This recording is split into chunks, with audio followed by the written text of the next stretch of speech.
In this tutorial, I'll show you how you can convert lines. Whether you're starting with a line, an arc, or a spiral, you can convert any line to an actual shape. Now when I go to wire view or outline mode with Command or Control Y, you can see that this is no longer a line, but rather an entire shape.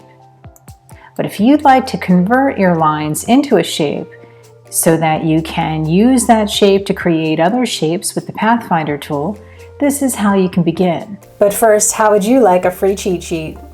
I thought so.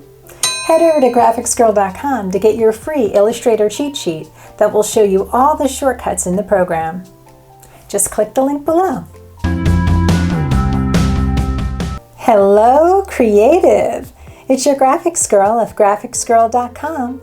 That's graphics with PH and S, girl with no I and 3 R's. And I'm here with a quick tip to help you design your brand.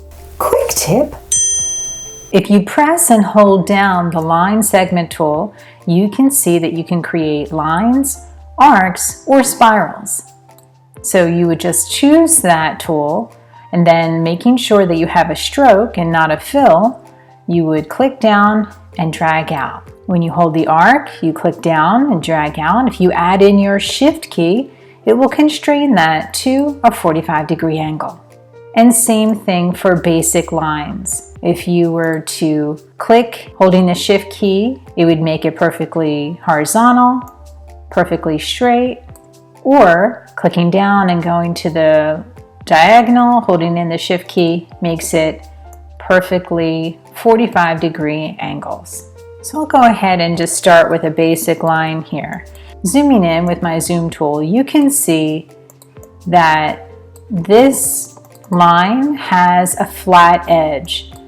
And when I go into outline or wire view with Command or Control Y, you can see that it is still just a line. As I zoom in, you can see it kind of looks like it's a rectangle. How you know it's not a rectangle from a line?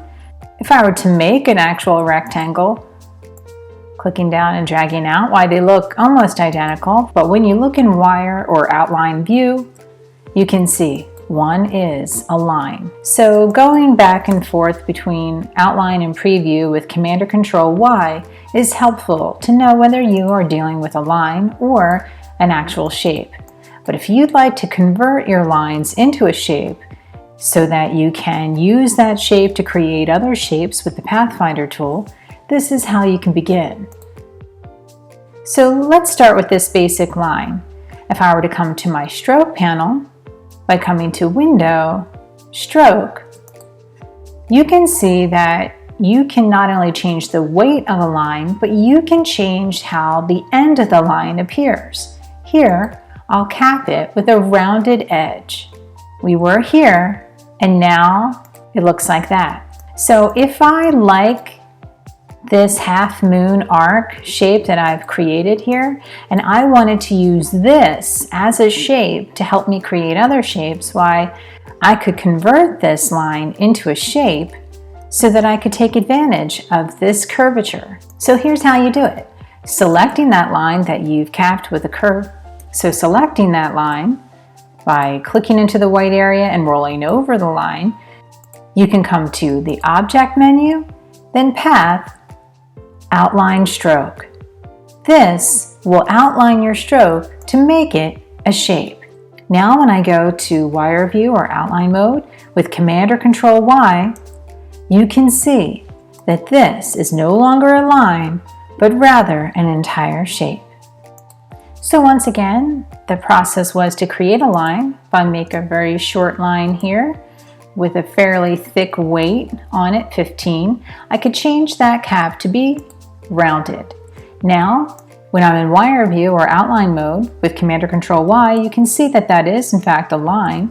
But when I come to Object, Path, Outline Stroke, it will convert that line into a shape. And my point is that you could use this shape to create other shapes, such as now, if I were to choose my rectangle tool, I'll go ahead and fill it with black and put a square behind this shape. Selecting this shape now and choosing Command, Shift, left bracket, would send it to back, I could select both of these shapes by going into the white and rolling over into both, coming to my Align panel that you can show by Window, Align, and making it horizontally centered. Now this shape is in the dead horizontal center of this shape. If I look at it in wire view once again with Command or Control Y, you could see that their centers align. Now we're going to use our Pathfinder tool. By selecting both shapes, you're going to come to your Pathfinder tool that you can show by coming to Window, Pathfinder. And it's right here that you could subtract the front from the back. So in this way, you could make an archway. When you have a line, you can come to your strokes panel and change the cap or end of that line, and then under Path, outline that stroke or line to make it a shape. What you do with this shape is up to you. You could fill it, put a pattern in it, or use the Pathfinder tool to combine and divide shapes to create new shapes in Illustrator. If you found this video helpful, give it a like, share it with your friends, and please subscribe to my channel. And don't forget, for free marketing, branding, and design resources, head over to graphicsgrrrl.com. That's graphics with PH and S, grrrl with no I and 3 R's. And I'm here to help you design your brand.